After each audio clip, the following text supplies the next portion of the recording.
Kita akan memantau langsung bagaimana situasi dan juga kondisi aksi unjuk rasa di Bekasi, Jawa Barat bersama produser lapangan CNN Indonesia, Karmel Mursalim di sana. Dan juga ada Sandra Insani, produser lapangan CNN Indonesia di Tangerang, Banten. Kita ke Bekasi terlebih dahulu. Karmel, ini bagaimana situasi dan juga pergerakan massa di hari ketiga yang digadang-gadang menjadi puncak demo menolak RUU Cipta Kerja?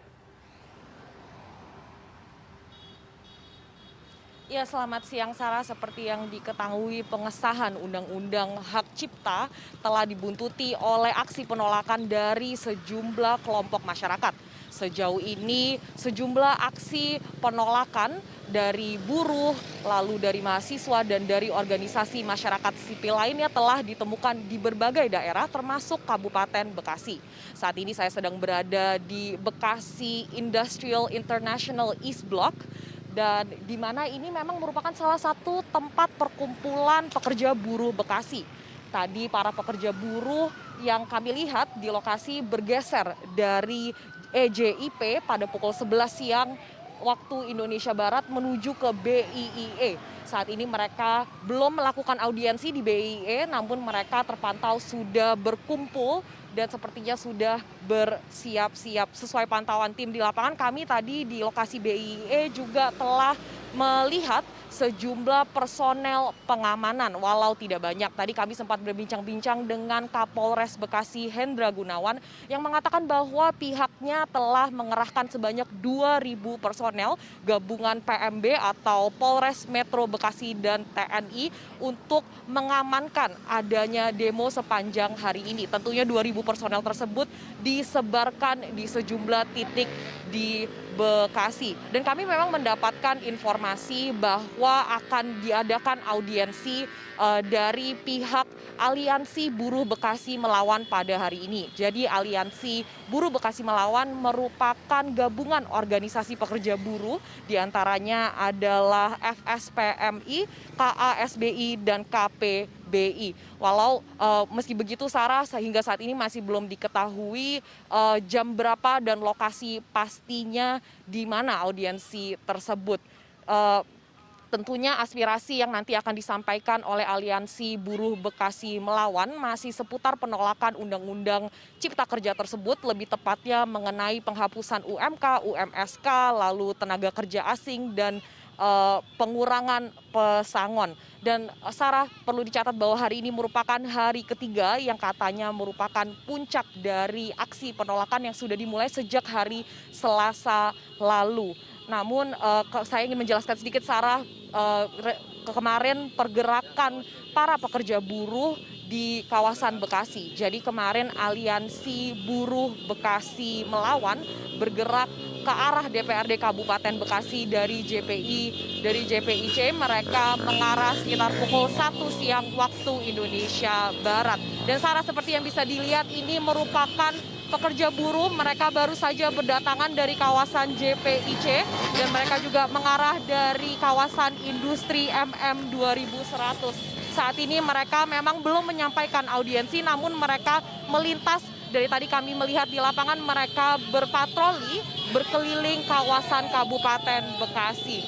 Tadi kemarin juga mereka melakukan menyampaikan orasi atau audiensi di kawasan JPIC sekitar pukul 4.30 sore waktu Indonesia Barat, dan kemarin memang tidak berlangsung lama audiensinya, hanya sekitar 1,5 jam, jam 6 sore kemarin sudah selesai. Lalu selain dari itu penyampaian aspirasi kemarin juga suasananya sangat kondusif, jadi tidak ada kericuhan di kawasan JPIC tersebut. Karena kemarin juga para pekerja buruh yang berorasi di kawasan JPIC dijaga oleh sebanyak 600 personel gabungan Polres Metro Bekasi dan juga TNI. Sebanyak 600 personel menjaga mereka, maka dari itu suasananya kondusif. Namun Sarah, perlu dicatat bahwa kemarin penyampaian orasi masanya terbagi menjadi dua. Jadi selain dari JPIC juga ada massa yang berkumpul di Jababeka. Nah, massa yang berkumpul di Jababeka merupakan perkumpulan massa mahasiswa, dan massa mahasiswa yang berkumpul di Jababeka tersebut sempat bentrok dengan aparat kepolisian sehingga ada sejumlah murid yang luka akibat orasi yang dilakukan kemarin. Namun jika kita bicara mengenai pengamanan, Sarah, memang seperti yang tadi saya katakan sudah ada 2.000 personel yang dikerahkan hari ini. Dan selain dari titik-titik perkumpulan buruh, mereka juga akan disiagakan di jalan tol Jakarta Cikampek, lebih tepatnya tol ke arah Jakarta.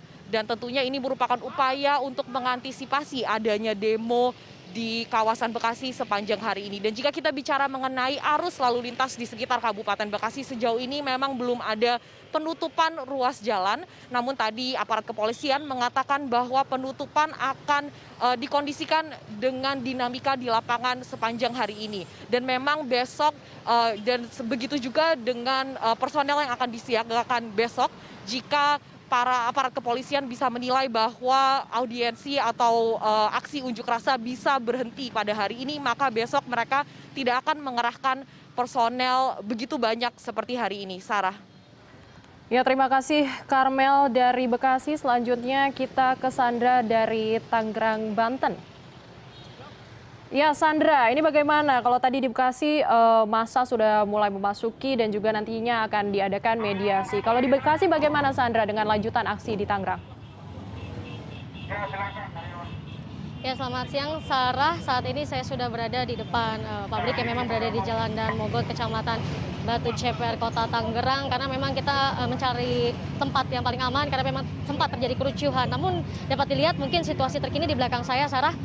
Di sini untuk masa pendemo sudah mulai diizinkan berjalan. Sempat tadi terjadi kericuhan, namun semuanya sudah berjalan cukup kondusif. Karena memang kalau bisa saya ceritakan tadi, para pendemo yang terkumpul dari Kota Tangerang, dari Kabupaten Tangerang, di sini terhenti begitu karena memang tidak diperbolehkan oleh pihak kepolisian melaju dari arah Tangerang menuju Jakarta untuk mengarah ke DPR RI. Sehingga tadi kalau bisa dilihat bukti cuplikannya juga para pendemo melemparkan batu kepada para pihak kepolisian, kemudian juga sempat terjadi kericuhan dan kegaduhan, kemudian juga water cannon juga akhirnya disemprotkan kepada para pendemo yang berasal dari kota dan Kabupaten Tangerang, sehingga sempat terjadi kericuhan. Dan memang dapat diceritakan, Sarah, bahwa tadi sempat ada blokade pertama. Blokade pertama tersebut dijebol oleh para pendemo, karena memang walaupun mereka berangkat sendiri-sendiri, bergombol-gombol,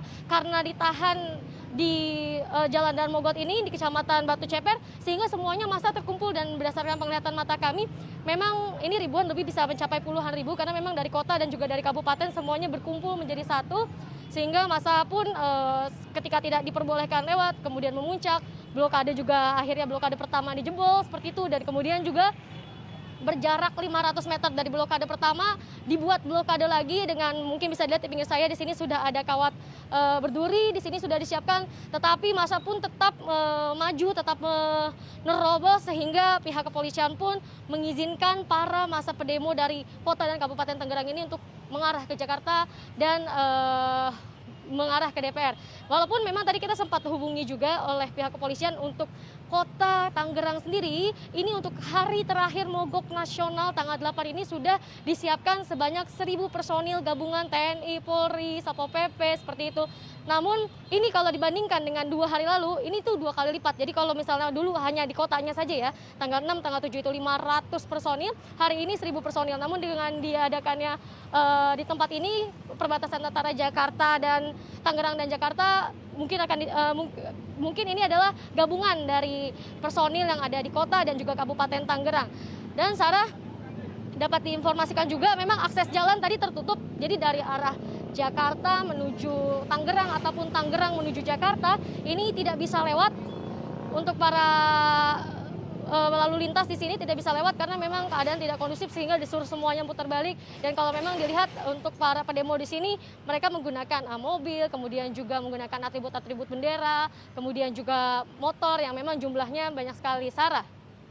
Iya, Sandra. Ini blokade pertama sudah berhasil dijebol oleh para pendemo untuk menuju ke Jakarta. Di titik 2, 500 meter kemudian. Nah, ini ada berapa titik blokade saja yang ditaruh oleh petugas untuk berjaga, untuk membatasi pergerakan massa menuju ke Jakarta?